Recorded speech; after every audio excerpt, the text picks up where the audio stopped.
I imagine in the medieval times, or just in you know native times, I looked like this, except I didn't have glasses.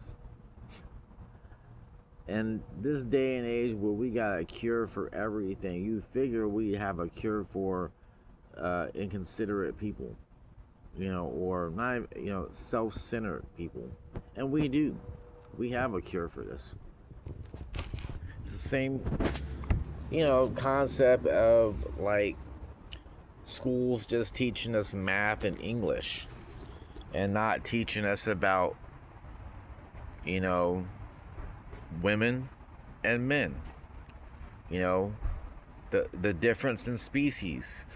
Having a class on, let's say, why is a woman, why do women do the things that she does? Maybe actually grossing these kids out a little bit. It might, put something in their brain, but we got so many scientists and so many, different kinds of cures and creams and pills for this and that. We're finding out how to get hair back when we're unfortunately going thin on top. And that, ain't nothing wrong with that. This is part of life. But no, what's not a part of life is being so self-centered and not having no cure for it. If they fix that, we would all get along. But the government don't want to put no money into that. Don't want to put no thought into that. The government does not want to do a lot of things because they like the way it is. It's control. As much as we want to fight back, they have control. How can you fight back when, like to your mom and dad? Well, you divorce them, you leave them, you grow up. But this is more sick that our government don't let us grow up or grow out of this control. They're sitting on these podiums. They're sitting on these, mountaintops, and we're, looking up toward them like, what can we do? I mean, they can make cures. They can make anything that they want nowadays, but we still have self-centered people in the world. Poor people need to get along better with poor people, but there needs no need for aggression in this world.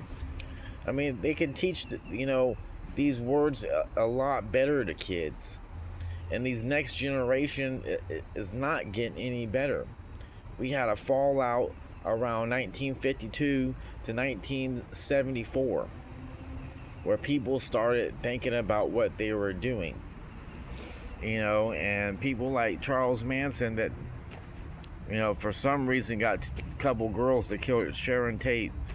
I don't know how he hypnotized them. We got hypnotizing people into being better people. I mean, we got so many things to make us better people. Why don't we take advantage of it, people? Why don't we just want to be better people and have people treat us better? We have a problem with getting treated better. We don't want to get treated better. We don't want to listen to nobody. And that's not, short-term attention spans. That's prejudice and anxiety that we have built up. We have barriers built up with prejudice, and we don't want to, open our arms to things. We want to close up our arms, and we don't want our moms doing good. We don't want our dads doing good. We want to do good. We don't want family to do good. We don't want friends to do good. We want to do good. It's every person's problem. When are we gonna pitch a tear for that? When are we gonna cry for other people? When they're gone? When they're dead? That's the only time we cry, is when we miss them, when they're not around no more, annoying us, or opening the doors for us, or helping us or listening to us. It's always about us. When is it going to be about other people, caring for other people, accepting the help and giving the help? It's better than to give than receive, they say. But it's also good to receive and give. You know, what I'm trying to say, I mean, we don't have the good things in life like our Constitution at hand. We don't have billionaires, wanting to change humanity. We have technology that gives us, a major leap into looking at what's wrong with us. That's what technology gives us. We see what the hell's wrong with us. We're not using it to our advantage. We're not getting our emotions out. We're bottling them and trying to sell anger to new people and think that's cool. It's not cool to be angry. It's actually rather annoying. It's like like you walk up to an aggressive girl and she's just, looking all hateful and trying to get you to figure her out. Like, I don't want to figure her out. I don't even want to know this person. And that's the same thing with a man. Men do that too. They're all angry and aggressive. I don't want to figure you out and try to help you. You're giving me the signs I shouldn't be around you. That I'm gonna end up in a fight with you. I'm not gonna sit there 1 minute trying to figure you out. Yeah, you're pouting and you want sympathy from somebody because you're in a bad mood. I don't want to get people's sympathy. I can try to empathize with you in some way, but that might take all day. Why don't we just have some medication that makes everybody not self-centered and care about people?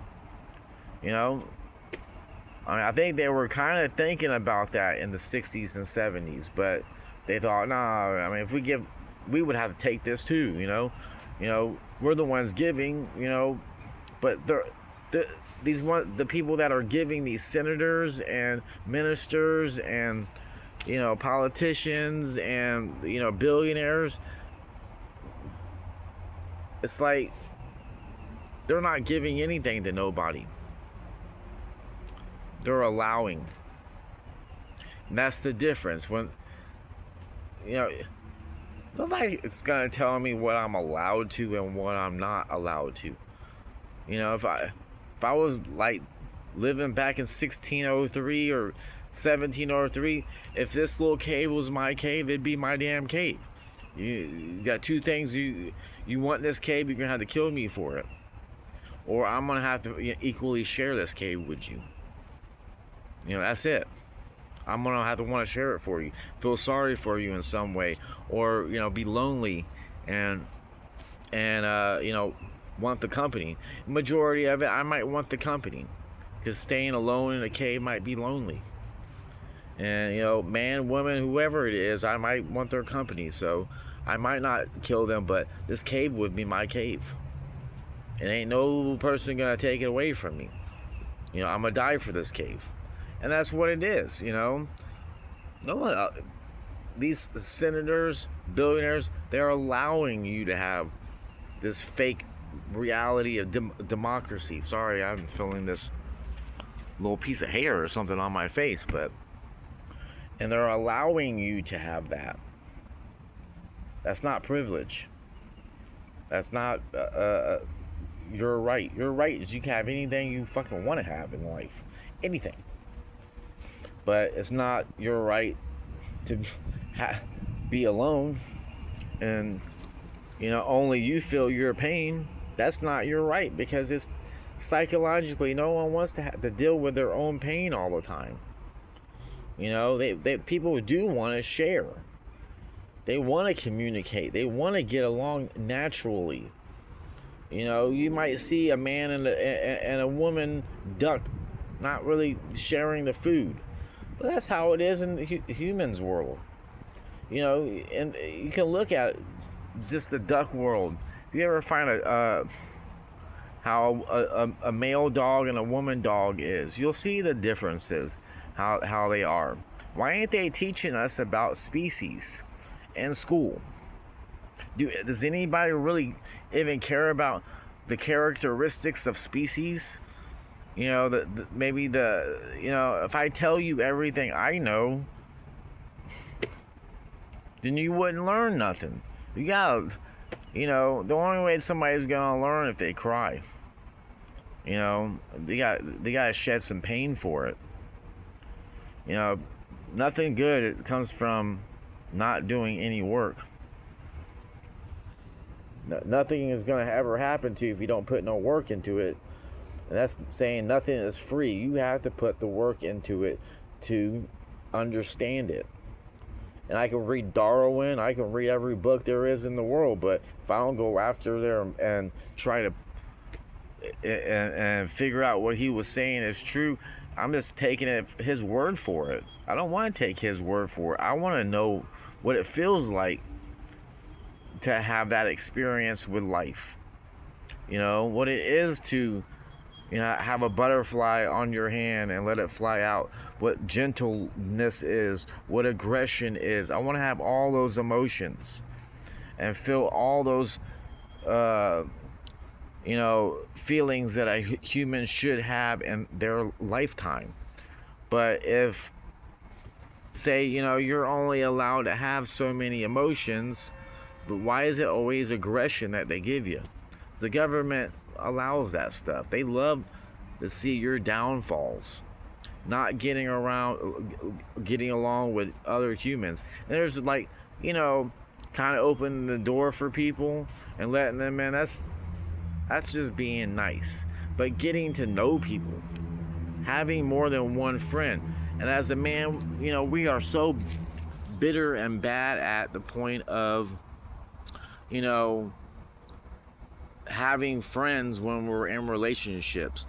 But the school is the problem, because they don't teach us how to deal with all these things. We learn how to count money, we learn how to read, and we don't even read. Most human beings don't read every day to keep learning. It's the most valuable tool that they give us, is how to read. That's how to challenge our brain. Counting, what good is counting? I can't even count how many things I know, because they're all paged differently with what I feel day to day. You would have to be a computer to use numbers in that way. What you do know is nothing. We don't know anything. We're students still. At 40 years old, I'm a student. I'm more of a student now than I was when I was in school. I've never stopped learning.